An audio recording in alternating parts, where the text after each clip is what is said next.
ఓం నమః శివాయ. ఓం నమో నారాయణాయ. ఓం శ్రీ కర్మ నివారణ నరదృష్టి నివారణ కాళభైరవాయ నమో నమః. ఓం కాళకాలాయ విద్మహే కాళాతీతాయ ధీమహి తన్నో కర్మ నివారణ నరదృష్టి నివారణ కాళభైరవ ప్రచోదయాత్. హరి ఓం. ఓం గంగే చ యమునే చైవ కృష్ణే గోదావరి నర్మదే సింధు కావేరి జలేస్మిన్ సన్నిధిం కురు. మా ఛానల్కి స్వాగతం. చూస్తున్న వీక్షకులకు ప్రేక్షకులకు ప్రియ కాళభైరవ భగవద్బంధులకి స్వాగతం పలుకుతూ మమ్మల్ని ఎంతగానో ఆదరిస్తూ ఉండబడినటువంటి ప్రియ సోదరీమణులకు సనాతన ధర్మ సంరక్షకులకు అలాగే జ్యోతిష్య అభిమానులకు పుష్కర స్నాన ప్రియులకి స్వాగతం పలుకుతూ అందరికీ ఈ యొక్క నర్మదా నదిలో ప్రవహించేటువంటి నదికి ఈ సంవత్సరము పుష్కరాలు వస్తున్నాయి కనుక మనమందరం కూడా పుష్కర స్నానాన్ని ఆచరింపచేసుకుందాం. దేవగురు బృహస్పతి యొక్క ఆశీస్సులు పొందుదాం.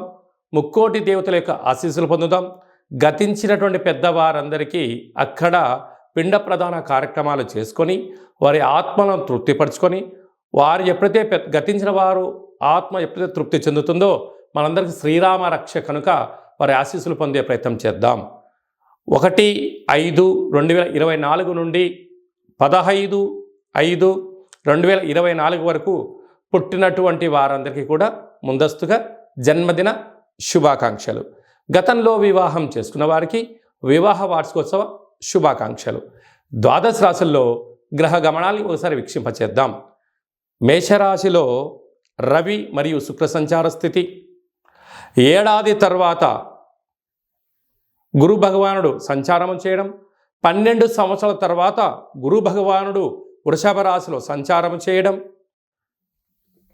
కన్యరాశిలో కేతు సంచార స్థితి, కుంభరాశిలో శనేశ్వర స్వామివారు స్వక్షేత్ర సంచార స్థితి, మీనరాశిలో కుజుడు బుధుడు రాహు సంచార స్థితితో ద్వాదశ రాశుల్లో గ్రహ గమనాలు ఈ విధంగా ఉన్నాయి. కన్యరాశి వారు చైత్రమాస అమావాస్య రోజున ఎలాంటి విధులను పాటించాలో ఈ వీడియోలో సవివరంగా సంపూర్ణంగా తెలుసుకుందాం. కన్యరాశిలో ఏ నక్షత్రాలు వస్తాయనగా ఉత్తరా నక్షత్రంలోని 2, 3, 4 పాదాలు, హస్తా నక్షత్రంలోని 4 పాదాలు, చిత్తా నక్షత్రంలోని 1, 2 పాదం కలిపితే కన్యరాశి.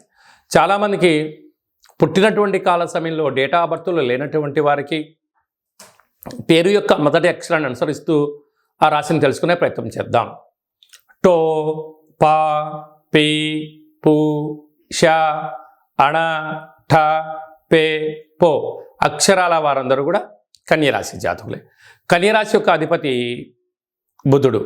వీరికి 12 సంవత్సరాల తర్వాత భాగ్యస్థానంలో గురువు సంచారం చేయడం వీరికి చాలా అదృష్టంగా భావించగలగాలి. రాశిలోనే కేతువు, 6వ స్థానంలో శని భగవానుడు స్వక్షేత్ర కాలంలో, 7వ స్థానంలో కుజుడు సంచారం చేయడం దోష ప్రభావము, మరియు అక్కడే బుధుడు రాశాధిపతి అక్కడే సప్తమంలో ఉండడం, బుధుడితో కలిసిన రాహు సప్తమంలో ఉండడం కుజుడికి అనేక రకాలమైనటువంటి ఇబ్బందులను కలగజేసే పరిస్థితులు అధికంగా ఉంటుంది. పోతే అష్టమంలో రవి శుక్ర సంచార స్థితి, భాగ్యంలో గురు సంచార స్థితి ఉండడం వలన సున్నితమైన స్వభావము, వృత్తులు ఉద్యోగాలు వీరి పని వీళ్ళు చేసుకుంటూ వెళ్తూ ఉంటారు. కానీ చుట్టుపక్కల వారు, బంధువులు, మిత్రులు, స్నేహితులు వీరి ఎదుగుదలను ఓర్వలేని పరిస్థితిలో ఉండడం, వీళ్ళను నిత్యం ఏదో ఒకటి అని వాళ్ళని డిస్టర్బ్ చేయాలని చెప్పి అనేక మంది పొంచి ఉంటారు. అంటే కన్యరాశి జాతకులకు శత్రువు అనేవారు ఎక్కడో ఉండరు, వీరు ఇంట్లోనే ఉంటారు అని చెప్పి మీరు గమనించగలగాలి. కనుక చిన్న చిన్న విషయాలకు ఆందోళన తగదు. చదివి వృత్తులు ఉద్యోగాలు వ్యాపారాలు ఆధ్యాత్మిక చింతనగా మీరు ఉండగలిగినట్లయితే, మీ మనసు మాట మీరు వినగలిగినట్లయితే అన్నింటా విజయం మీ సొంతమవుతుంది. కుజదోష ప్రభావం కారణం వలన మీ జన్మ నక్షత్రం రోజున పూర్ణిమ అమావాస్య తిథులందున దూరావాయు జల ప్రయాణాలు పెట్టుకోవద్దు. ప్రమాదాలు పొంచి ఉన్నాయి.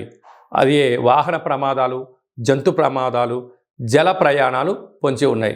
కనుక ఇలాంటి కాల సమయంలో అమావాస్య రోజున ఇంట్లో వీలైతే ఒక కూష్మాండ దీపాన్ని వెలిగించి కాళభైరవ స్వామిని స్మరణ చేయడము, పెసరపప్పుతో కూడుకున్న నైవేద్యం ఏర్పాటు చేయడం వలన వీరికి అష్టమంలో రవి, సప్తమంలో కుజ దోషం తొలగిపోతుందని చెప్పి గమనించాలి.